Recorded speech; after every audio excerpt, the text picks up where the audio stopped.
Halo bro, kembali lagi di Gaptek.id dan akhirnya gua udah ngetes 3 motherboard dengan chipset yang berbeda di range harga kurang dari 2 juta rupiah. Yang ada di gua ini ada ASRock B450M Steel Legend, habis itu ada Gigabyte B550M DS3H, dan untuk X570-nya adalah dari Galax, yaitu Galax X570M. Yang videonya juga udah sempat gua bikinin kemarin. Dan banyak yang komen katanya udah bang, compare aja langsung tiga-tiganya.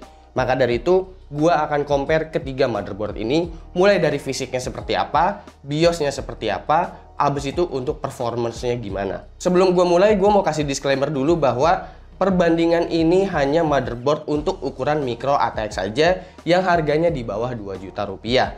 Kalau misalkan lu ada yang nanya, bang, kenapa B450-nya itu bukan B450 Tomahawk Max dari MSI? Jawaban pertama, karena motherboard tersebut ukurannya ATX, bukan micro ATX. Dan alasan kedua gue adalah karena gue cuma punya motherboard B450M Steel Legend aja yang tersedia di Gaptek.id. Jadi gue nggak punya untuk motherboard B450 Tomahawk Max. Lalu untuk B550-nya sendiri, gue juga pilih Gigabyte B550M DS3H karena motherboard ini punya harga di angka 1,9 juta rupiah. Dan ini adalah termasuk harga yang termurah untuk kelas B550. Mungkin nanti kalau ASRock udah ngeluarin mungkin ada yang di bawah 1,9. Gue juga belum tahu, tapi yang pasti Gigabyte B550M DS3H ini salah satu yang paling murah. Lalu untuk X570M-nya juga gue ambil yang budgetnya di bawah 2 juta, yaitu Galax X570M. Harganya ada di 1,95 juta rupiah. Oke, pertama kita bahas soal kelebihan dan kekurangan untuk desain fisiknya ya. ASRock B450M Steel Legend punya desain yang cukup estetik menurut gua, punya cover I/O dengan LED RGB, memiliki 2 slot M.2 dengan posisi penempatan yang sangat baik, serta memiliki I/O port yang sangat baik untuk kelas B450. Udah terdapat USB 3.1 Gen 2 hingga USB Type-C pun udah tersedia. Heatsink VRM cukup tebal dan menyelimuti area VRM CPU juga dan juga SoC. Kekurangannya nggak ada LED indikator untuk troubleshooting, nggak ada Q-Flash atau flashback BIOS, dan slot M.2 belum tersedia heatsink. Untuk Gigabyte B550M DS3H meski belum RGB, slot RGB udah tersedia untuk header RGB biasa dan eRGB. Memiliki 2 slot M.2 yang udah mendukung PCIe Gen 4, sangat baik untuk kelas B550. Heatsink VRM tersedia untuk area VRM CPU, sementara area SoC tanpa heatsink. Memiliki Q-Flash untuk update BIOS tanpa CPU, RAM, dan VGA card. Posisi slot SATA cukup absurd menurut gua, sehingga akan mentok ketika colok VGA card dan tersisa 1 slot aja yang muat. Untuk Galax X570M, dia punya kelebihan karena chipsetnya yang udah mendukung penuh untuk PCIe Gen 4. Sayangnya nih, board ini hanya memiliki 1 slot M.2 aja, 2 slot fan header doang, belum ada RGB juga, dan I/O-nya sangat standar untuk kelas X570. Serta belum memiliki heatsink sama sekali untuk VRM-nya. Hanya tersedia cover untuk I/O panel aja. Selanjutnya adalah VRM design. ASRock B450M Steel Legend dia menggunakan 4+2 phase dengan MOSFET Sinopower SM4337/SM4336 dengan controller PWM yaitu UP9505PQGW. Dengan power choke premium yang dimiliki ASRock, mereka juga mengklaim ini siap untuk CPU ber-TDP 105W seperti 3900X. Selanjutnya adalah Gigabyte B550M DS3H. Konfigurasi VRM-nya ini adalah 5+3 phase, MOSFET yang digunakan adalah Onsemi 4C10N/4C06N dengan controller PWM Intersil ISL229004. Controller yang juga digunakan di seri Aorus Pro. Sayangnya heatsinknya nggak terlalu besar meski peningkatan konfigurasi VRM benar-benar jauh berbeda dari kelasnya B450. Lalu untuk Galax X570M, konfigurasinya adalah 4+3 phase, MOSFET yang digunakan Sinopower SM4337/SM4336 seperti B450M Steel Legend. Namun controller yang digunakan di sini adalah Intersil ISL95712, yang dimana ini adalah controller PWM untuk light load efisien yang memiliki protection untuk beberapa kasus. Lalu kita masuk ke BIOS. Untuk BIOS ASRock B450M Steel Legend, ini dia memiliki fitur cukup lengkap untuk kelas B450. Belum tersedia profil-profil instan terkecuali meload XMP. Namun pengaturan OC bisa dibilang sangat lengkap ya, hingga bagian voltase dan load line calibration-nya. Sayangnya, DRAM voltage di sini terlimit di 1,4 volt, sehingga masih cukup terbatas untuk OC memori. Lalu untuk BIOS Gigabyte B550M DS3H, fitur yang dihadirkan di BIOSnya udah hampir setara dengan seri Aorus. Yang berbeda hanya di UI-nya aja. Sangat oke untuk melakukan overclocking karena fitur lengkap hingga pengaturan voltasenya. Cuma beberapa fitur posisinya emang agak ngumpet aja karena banyak masuk-masuk ke menu lagi. Lalu untuk BIOSnya Galaxy ini, fitur yang dihadirkan sangat sederhana. Nggak menunjukkan ini adalah board X570. Bahkan fitur OC-nya pun kalah dari Mobo sekelas B450M Steel Legend. Nggak ada setting manual untuk voltase dan nggak ada load line calibration pula. Untuk pengujiannya, CPU yang digunakan adalah Ryzen 5 3600X untuk mewakili CPU ber-TDP 95W, dan juga untuk CPU flagshipnya adalah Ryzen 9 3900X untuk mewakili CPU ber-TDP 105W. RAM yang gue gunakan adalah G-Skill Trident Zinio 2x8GB DDR4 3600. Lalu untuk coolingnya gue menggunakan Enermax Liqtech 2 360 untuk memastikan aja bahwa suhu CPU-nya itu aman dari thermal throttling. Kita masuk ke memori task. Ketiga motherboard berhasil lolos MEM test selama 1 jam untuk profil XMP 3600 CL16 di FCLK 1:1. Akan tetapi saat OC ke 3800 MHz CL16 FCLK 1:1, Galaxy X570M mengalami error dan bisa crash saat idle.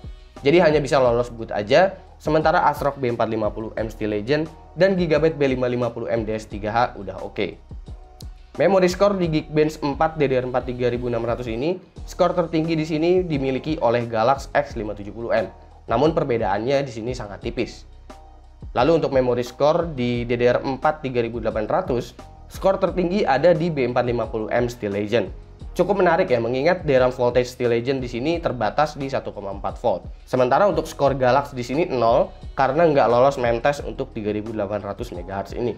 Dan kita masuk ke pengujian CPU ya, untuk konsistensi performance di Cinebench R15. Pertama ini untuk Ryzen 5 3600X.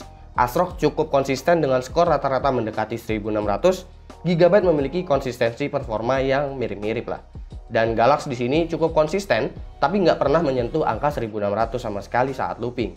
Tapi bisa disimpulkan ketiganya udah cukup baik memberikan performa yang stabil untuk CPU TDP 95W. Power draw dari 3600X-nya di sini untuk ASRock maksimum itu ada di angka 92W, Gigabyte itu maksimumnya ada di angka 82W, sementara Galaxy ada di angka 95W. Melihat performance yang dihasilkan tadi, sepertinya di sini Gigabyte terlihat lebih efisien. Lalu untuk suhu VRM-nya saat menggunakan 3600X dan load Cinebench R15, ASRock di sini punya suhu di angka 62 derajat Celcius. Sementara Gigabyte 64 derajat Celcius dan Galaxy ada di angka 84 derajat Celcius untuk suhu maksimumnya. Suhu Gigabyte sedikit lebih tinggi mungkin karena heatsink yang lebih kecil. ASRock nggak memiliki sensor VRM yang terbaca oleh HW-Info. Pengecekan melalui thermal gun dengan menembak ke area bawah heatsink. Pengecekan dengan cara ini memiliki margin sekitar 5-6 derajat dari sensor HW-Info ketika dicek lewat motherboard Gigabyte dan Galaxy. Jadi harusnya suhu dari ASRock di sini harusnya udah cukup akurat. Lalu pengujian selanjutnya untuk Ryzen 9 3900X. ASRock menunjukkan performa yang konsisten. Skor yang didapatkan rata-rata mendekati 3100. Gigabyte sendiri lebih sering naik ke 3100 skornya. Sangat wajar mengingat Gigabyte punya 5 phase di sini, sementara Galaxy konsistensinya sangat buruk untuk menghandle Ryzen 9 3900X. Karena performance-nya itu mulai drop saat looping ketiga. Power draw dari 3900X-nya untuk ASRock ada di angka 145W, Gigabyte ada di angka 141W, dan Galaxy ada di angka 145W, dan drop ke 35W saat power throttle. Efisiensi dari performance yang dihasilkan ada di Gigabyte tentunya, karena power draw terlihat lebih kecil. Suhu VRM-nya sendiri saat menggunakan 3900X dan load Cinebench R15, ASRock di sini mendapatkan angka 91 derajat Celcius. Gigabyte ada di angka 89 derajat Celcius, dan Galaxy ada di angka 89 karena protection limit tadi. Di sini menandakan bahwa ASRock dan Gigabyte cukup baik menghandle Ryzen 9 3900X dan masih bisa survive. MOSFET VRM sendiri bisa survive hingga 150 derajat Celcius. Dan suhu VRM ini kalau misalkan pakai casing mungkin akan sedikit lebih tinggi lagi, atau kalau misalkan kalian lagi load dengan instruksi AVX seperti Prime 95 contohnya. Gigabyte bahkan sedikit lebih adem saat menggunakan CPU high-end seperti 3900X. Sementara Galaxy meski suhunya 89, itu karena saat 89 derajat, VRM-nya melakukan protection dan menurunkan TDP CPU-nya. Dan kesimpulan gua dari pengujian 3 motherboard ini, tentunya ASRock B450M Steel Legend untuk harga 1,6-1,7 jutaan itu sangat menarik ya. Tapi dari hasil tes ini menandakan bahwa kelas B550 termurah pun sekarang memiliki performa dan efisiensi yang beda banget. Belum lagi adanya dukungan tambahan dari chipset B550 serta upgrade untuk CPU berikutnya. Dan untuk Galaxy yang mewakili X570 di harga yang serupa yaitu 1,9 jutaan, gua rasa nggak usah belilah ini motherboard udah. Bukannya gimana-gimana sama Galaxy itu salah satu brand favorit gua, khususnya untuk VGA card mereka di kelas Hall of Fame. Gue bahkan masukin itu di GPU List 2020. Tapi ya untuk kasus ini sedikit berbeda lah. Jika kalian punya budget sekitar 1,9 jutaan, gue sih menyarankan untuk langsung lompat aja ke motherboard B550. Ya meskipun motherboard B550-nya itu masih masuk ke kelas entry level ya. Contohnya ya seperti B550M DS3H dari Gigabyte ini. Dan buat kalian yang udah punya B450M Steel Legend, gua rasa juga nggak perlu kecewa-kecewa banget ya. Karena memang performance-nya masih sangat baik di kelasnya, masih cukup survive untuk menghandle CPU seperti Ryzen 9 3900X. Meskipun ya punya kekurangan dari segi fitur ya, karena B450 fiturnya pun akan lebih sedikit dari B550. Habis itu juga untuk update ke depannya nanti. Karena B450 sendiri, kalaupun dapat update ke depannya, itu cuma last update dan cuma beta BIOS aja. Sementara kalau B550 masih dikasih update full untuk ke depannya. Jadi gua rasa ngambil B550 atau beli B550 dengan budget 1,9 jutaan atau di bawah 2 juta, gua rasa adalah pilihan paling bijak daripada harus beli X570 yang harganya di bawah 2 juta. Kira-kira menurut kalian gimana soal perbandingan motherboard ini? Kira-kira menurut kalian video seperti ini menarik atau enggak? Silahkan komen di bawah dan kasih pendapat kalian masing-masing. Jangan lupa like, share, dan subscribe jika video ini menarik buat kalian. Follow sosial media gue kalau lu kepo sama apa yang ada di balik layar Gaptek. Gue Suki dan seperti biasa sampai jumpa di lain kesempatan.